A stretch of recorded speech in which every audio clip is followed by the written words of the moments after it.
So in this session of Breakthrough, when you watched this story and you saw Melissa, you saw the conflict between what she desired most and what she feared most. I really believe life is the dance between what you desire most and fear most. That's where you find where we live our life. The dance between what you want most and what you fear most. That's where all that energy is in life. You got to tell yourself the truth, and you got to get to those dealing with the reality right now. The longer you wait, the longer the crisis will be. If you're having an economic crisis, got to deal with it. Got to downsize, right size, do whatever it takes. And I say, okay, Tony, well, so far you're telling me don't allow myself to make it so bad I don't try, see it as is, but don't make it worse than it is. And you're telling me get to the truth and deal with it. Well, that's nice, but how do I do that? Maybe the third step, more than just getting the role model, maybe to be more specific, is get a vision first. Get a vision and get strong. That's what I think your third step should be. You first tell yourself the truth. Yes, see it as it is, not worse than it is. Tell yourself the truth and deal with it. But the way to deal with it is say, what am I going to go for? There's got to be a compelling future. I've got to come up with a vision for my life, or a vision for my relationship. I've had terrible relationships, nothing's worked. Tell yourself the truth. I've made poor choices, or I've told myself stories and gave myself excuses, or I've not had the courage, whatever it is. Get to the truth, and then get yourself a vision for what you do want. Because you have to have something you're going to move towards. Does that make sense? Without a vision, people perish. It says in a very good book called The Good Book. And I know there are many good books, but that's a good one to take a look at. We need something to go for. We can deal with any problem today as long as there's something that we can look for in the future that we can strive for. It'll give us the emotional and psychological fuel, the juice, to keep moving forward. So you got to come up with a vision, and a way to do that, we'll call that step 4. Get a role model. You might get the vision from a role model, you might get the vision just from coming up with a new idea. But in order to figure out how to go from where you are to where you want to be, to close the gap from where you are to where you want to be, it's best to learn by other people's experience whenever you can. So get a role model, get their strategy, and go to work. Get into action. So I'll give you an example. Years ago, when I was first starting to try to figure out how to build myself financially, I grew up at a time when, just as I was starting to do well, this big recession happened. And I remember I was like 29, 30 years old, I think, and maybe 31, and I was doing okay. And then all of a sudden, there were all these business challenges because we went through this severe recession back in those days. And I remember at the time, everybody was downsizing and freaking out. And I thought, you know what? I don't want to just settle for this. I want to find a way to do well. Who's done well in really tough times? And so I started doing my homework. And in those days, you didn't go out and use the internet the way you do today. You couldn't access all that information. We actually went to libraries and did research in traditional ways. I'm ancient enough to remember those days. And I started hearing about this man named Sir John Templeton. Very famous man. He's a man who became a multi-billionaire as an investor. He started with nothing. But what was interesting is when I started to find out about his story, because here's a guy that when he's a young man, he's called Sir John Templeton now. He was actually an American originally. And he wasn't Sir. He came from a very poor family.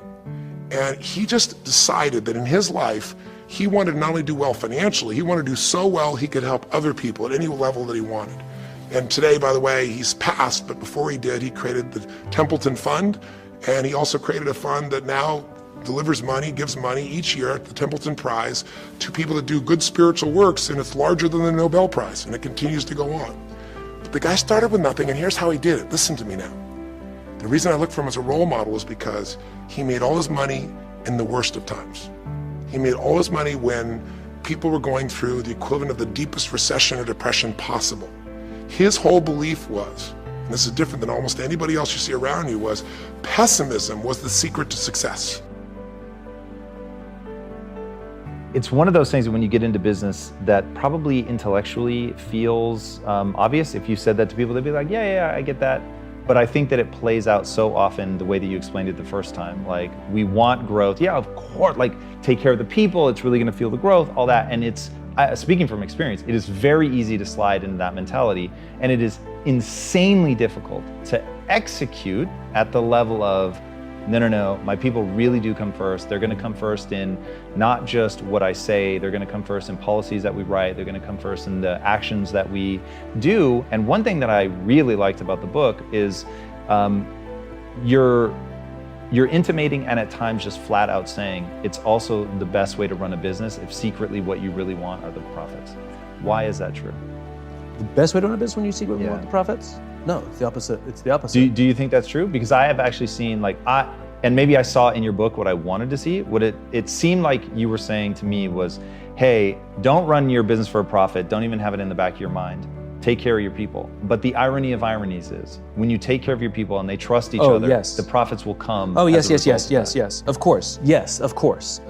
People who are willing to give their blood, sweat, and tears make for better, more profitable companies. People who are only there for their own selfish needs and would be willing to jump ship as soon as they get a better offer, they're not the best people to help build a company for the long term. We can throw money at people which will last for a while, and you can make a company look successful for a while, but it doesn't mean it can last.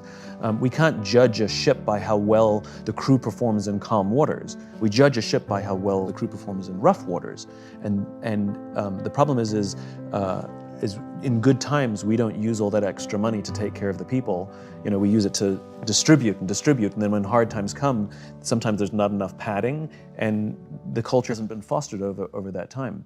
But that is the irony, which is when we lead with an infinite mindset, and the leaders that do lead with an infinite mindset have disproportionately more successful companies, more innovative companies, more profitable companies, all of which are strong enough to last for a very, very, very long time.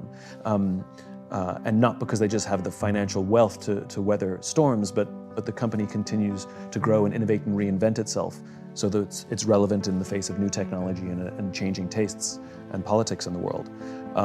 So that is the great irony. But it has to be genuine, meaning to say that I care about my people because they're a means to an end. It's like we only like you because you help us make money. Makes us not only feel used, but that we're a mechanism for somebody else's success. Where when we say we care about our people and money is the mechanism by which we can take care of people, the more money we make, the more we can take care of our people and serve our customers. It has a profound impact on our desire to give more. So have you got this now? Make an agenda before you make a call if it's an important call. Now later that saves you all kinds of stuff.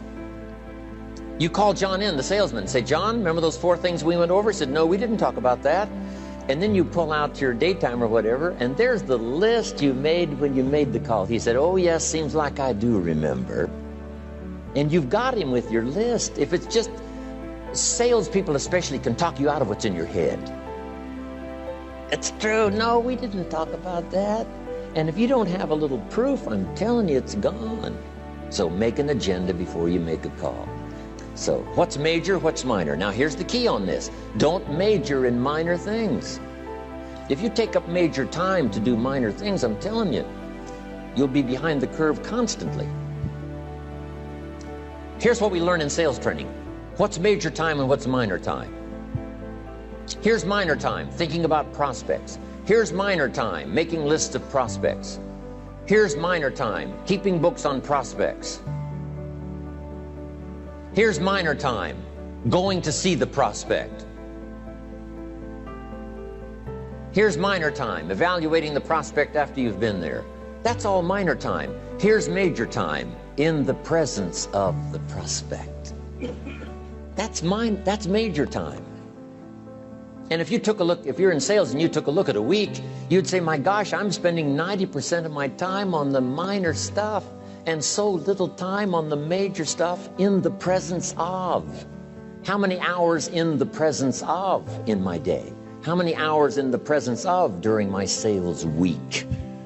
Because the time that really counts is in the presence of the prospect. Majors and minors. Here's another key time management essential. Don't mistake movement for achievement. It's easy to get faked out by being busy. Guy comes home at night all exhausted, falls in the chair and says, oh, I've been going. Here's the big question. Doing what? It's not the going. Some people are going, and they're doing figure eights. I mean, their progress is small. So don't mistake movement for achievement. Here's another one in sales we learned. Don't mistake courtesy for consent. If somebody's pleasant and they nod, you say, oh, they're going to buy. No, they're courteous. You can't mistake courtesy for consent. What are the skills you have to develop? For me, that was video. For me, that was online marketing, including building web pages, starting newsletters, sending out newsletters, building opt-in pages to capture name in emails, following up with sequences, automated marketing sequences. I had to learn how to do that. I had to learn how to do webinars and all these other things. Not because I wanted to, but I thought, am I always gonna do webinars in my business? Probably. I had to learn how to do them. Not because I had a passion for it. I was like, I'm always gonna do them. So let me figure it out first, try it out first, do some research. There's plenty of things online that will help me figure that out. And then after that, then I can go into hiring somebody else because I can manage it. So first piece, develop the skills needed to win. And if you don't know what those skills are, or those skills don't currently exist in your calendar, meaning you're developing them then you're just going through the motions, you're winging it, and frankly, you're risking your career. One of my favorite things to do, to check to see if I got a high performer in the midst. When I talk with people, I go, what are the 3 skills you're working on right now and developing? And if they don't know it, I know they're amateurs. That's just it.